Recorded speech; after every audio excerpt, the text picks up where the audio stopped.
Welcome to our Friday reflections, dear people of Trinity. It's my 10th reflection to offer to you all, to be with you all. And I am so grateful for this time when we can at least be together in spirit, if not in body.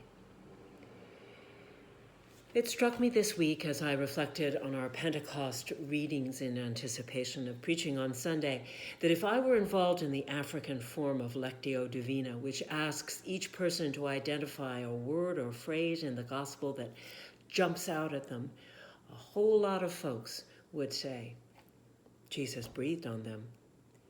In these days of the pandemic, breathing on someone takes on a whole new meaning.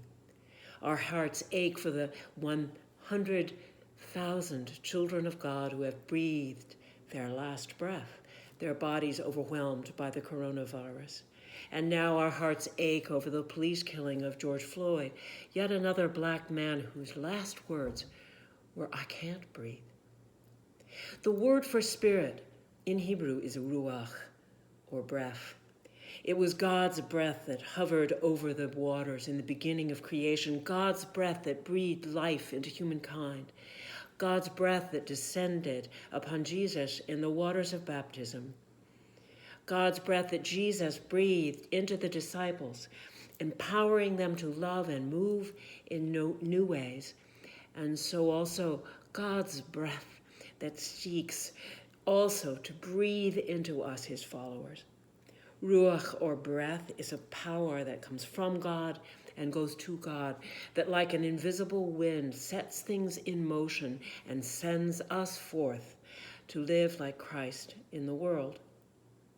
How common is it these anxious days for the advice to be offered? Breathe, just breathe. In fact, just a few weeks ago, I offered you all that classic advice from Anne Lamott in answer to the question, how are we going to get through this craziness? Left foot, right foot, left foot, breathe. I offer to you that her advice was like the ancient tripudian step. Take one left step, take one right step, take one left step, back, and breathe, and repeat over and over. Anyone who has practiced yoga or meditation knows how important it is to be mindful of our breathing in order to be fully in the present moment.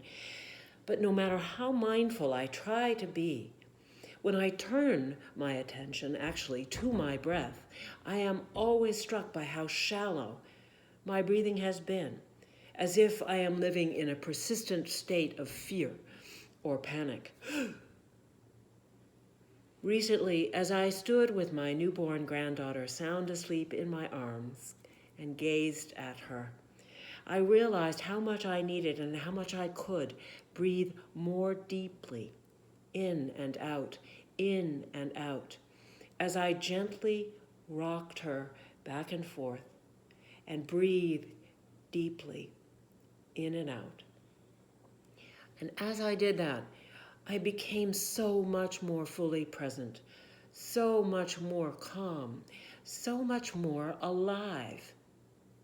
And I felt in that moment nothing but love. That's the gift of parenting, of course. I wasn't distracted by anything, as parents can be.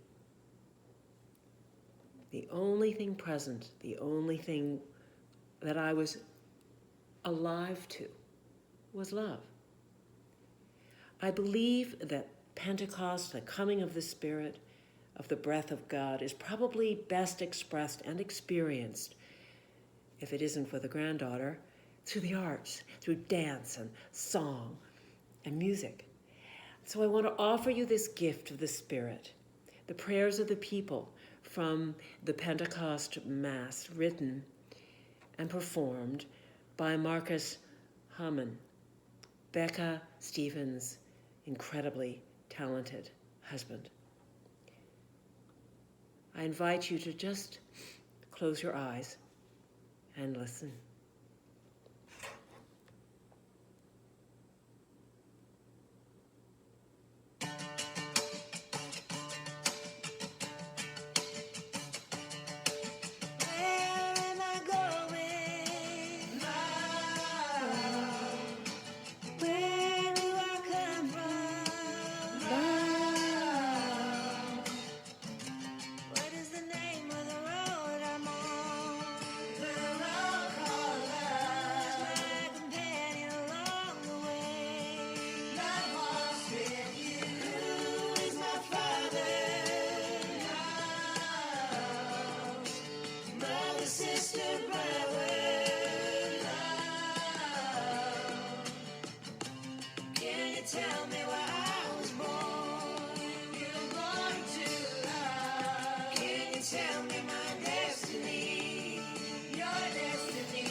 Blessings of love, dear ones.